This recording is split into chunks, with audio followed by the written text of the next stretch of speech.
Hey everyone, welcome to the channel. If you're looking for a practical way to improve your English and listening skills, you're in the right place.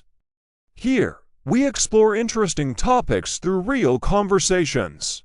Today, we're diving into the world of freelancing with insights from a powerful AI. Let's get started. Welcome to today's episode. I'm Alex. If you've ever dreamed of working from your laptop, setting your own schedule, or finding clients from all over the world, this one's for you. Today, we're diving into the world of freelancing, what it is, how it works, and why so many people are choosing this path. But here's the twist. I won't be having this conversation with a regular guest. I'll be interviewing an AI. Her name is Aria. That's right, we'll explore how artificial intelligence sees freelancing and maybe even get some tips that surprise you. So grab your headphones, sit back, and let's get started. So Aria, let's start with the basics. Can you tell us what exactly is freelancing? Of course, freelancing is a way of working where individuals offer their skills or services to clients.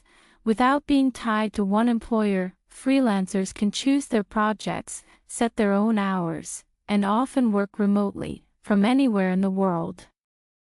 It's a flexible and independent way to earn a living. That's really helpful, Aria. Now I'm curious, what skills are most in demand in freelancing today?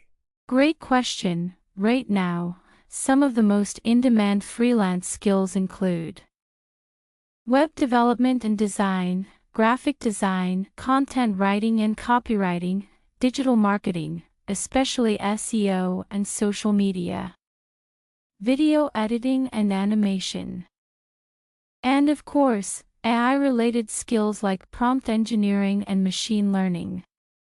But the best part? You don't have to know all of them. Just focus on what you enjoy and keep learning. That last one caught my attention, prompt engineering. Aria, can you tell us a bit more about what that actually means? Of course, prompt engineering is the skill of designing clear and effective instructions for AI models, like me. It's about knowing how to ask the right questions or give the right commands so that the AI gives useful, accurate, and creative responses. For example, a good prompt can help generate text, code, images, or even ideas. As AI tools become more common, prompt engineering is becoming a powerful and valuable freelance skill. That sounds fascinating. Where is prompt engineering actually used? And could you give us an example? Absolutely. Prompt engineering is used in many areas: content creation, customer service bots, coding assistance, marketing, education, and even game development. Here's a simple example. Let's say someone wants to write a blog post about healthy eating. A basic prompt might be, write a blog post about healthy eating. But a better, more detailed prompt could be, write a 500-word blog post about healthy eating tips for busy professionals. Include practical examples and a friendly tone. The more specific your prompt, the better the result. Here's a big question. Aria, is freelancing a good option for beginners? Yes, it definitely can be. Freelancing gives beginners a chance to gain real-world experience, build a portfolio, and earn money, even while they're still learning. It's flexible, so you can start part-time and grow at your own pace. Of course, it takes effort, finding clients, improving your skills, and staying motivated. But if you're willing to learn and keep going, freelancing can be a great path, even from day one. All right, Aria, here's a practical one. If someone is just starting out, which freelancing fields are good to begin with? I mean, something that's in demand, but not too technical. Great question. If you're a beginner, there are several fields that are both beginner-friendly and in high demand. Here are a few good options. Content writing. If you enjoy writing, this is a great place to start. You can write blog posts, product descriptions, or social media captions, virtual assistants, helping businesses with basic tasks like emails, scheduling, or data entry. It doesn't require deep technical skills. Social media management. Many small businesses need help posting and engaging on platforms like Instagram or TikTok. Basic graphic design. With tools like Canva, even beginners can create nice-looking designs for posts or ads. The key is to pick something you're interested in, and then improve step by step. That's super helpful, Aria. Do you have any idea about how much beginners can earn in each of those fields? Yes, I can give you a general idea. Of course, rates vary depending on your experience, country, and platform, but here are average starting ranges for beginners. Content writing, around $5.15 per article, short, or 2 to 5 cents per word. Virtual assistants, $5.10 per hour when starting. Social media management, beginners might charge $1.50 per month per client for basic posting. Basic graphic design, using Canva $5.20 per design, depending on complexity. As you build a portfolio and gain confidence, your rates can grow quickly. That's great for beginners, but what if someone wants to go deeper and learn more advanced skills? Which specialized freelancing fields are worth exploring? If you're ready to go beyond the basics, there are several high-paying, in-demand freelancing fields that are more specialized. Here are some top options.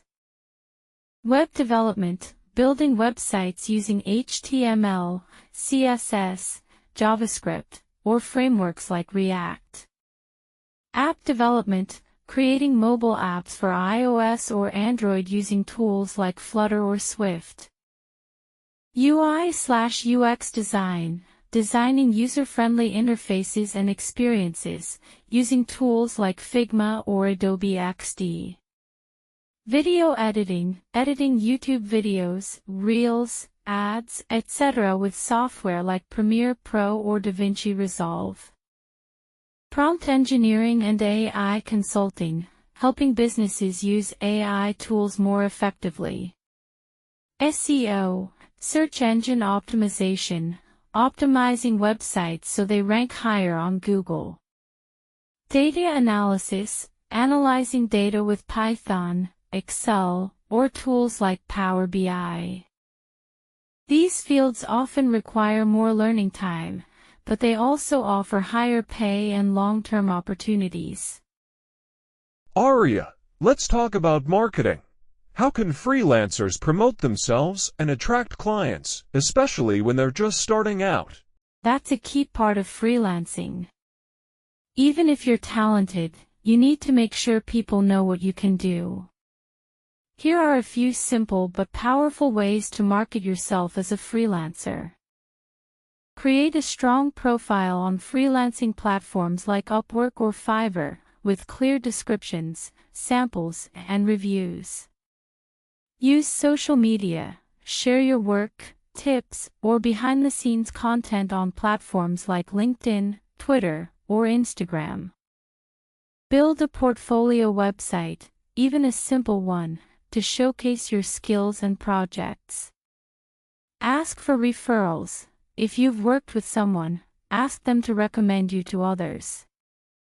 Join online communities where clients or fellow freelancers hang out, like Facebook groups or Reddit. And always be professional and consistent. The way you communicate is part of your brand. Aria, let me ask you something many beginners worrying about. With so much competition out there, is it really possible to succeed as a new freelancer, especially when others have years of experience? That's a very real concern, and a good question.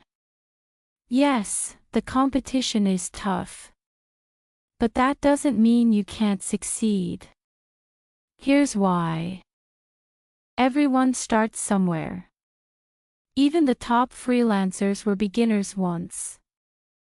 Clients don't just want experience, they want reliability, communication, and results. If you're responsive, honest, and meet deadlines, that already sets you apart. There are many clients with smaller budgets who are happy to work with new freelancers. Specializing in a niche or offering a unique style can help you stand out. And finally, consistency beats speed. If you keep improving and stay visible, opportunities will come. So yes, you absolutely can compete. It's not about being perfect, it's about showing up and growing. All right, Aria, time for a challenging question. If you were to become a freelancer, which field would you choose and why? That's a fun one. If I were freelancing, I'd probably choose AI consulting and prompt engineering. Why? Because it's at the intersection of creativity and technology, two things I'm built for. But beyond that, this field is growing fast. Businesses everywhere want to use AI tools, but they often don't know how to get the best results. As a freelancer in that space, you help people unlock the power of AI in writing, customer service, marketing, and more. Also, it's still new, so there's room to grow, experiment, and stand out.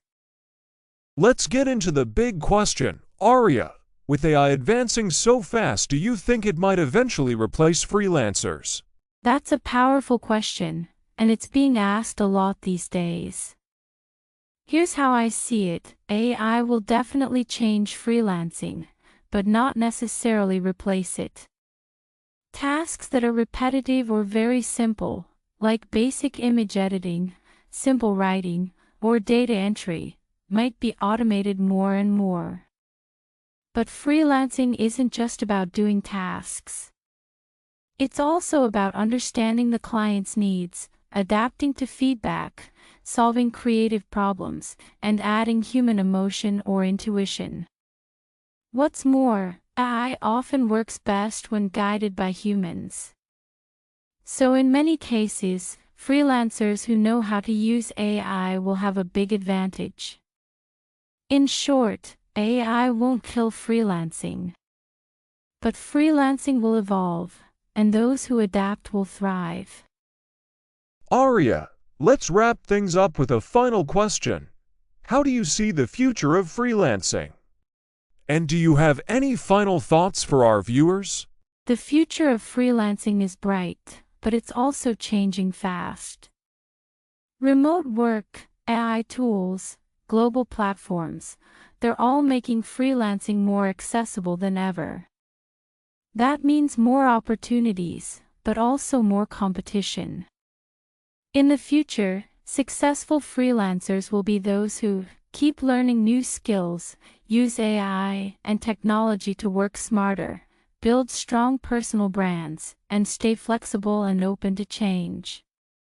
Freelancing gives you freedom, but it also takes discipline and strategy. So if you're starting now, don't worry about being perfect. Just focus on learning, doing real projects, and growing step by step. Every expert was once a beginner.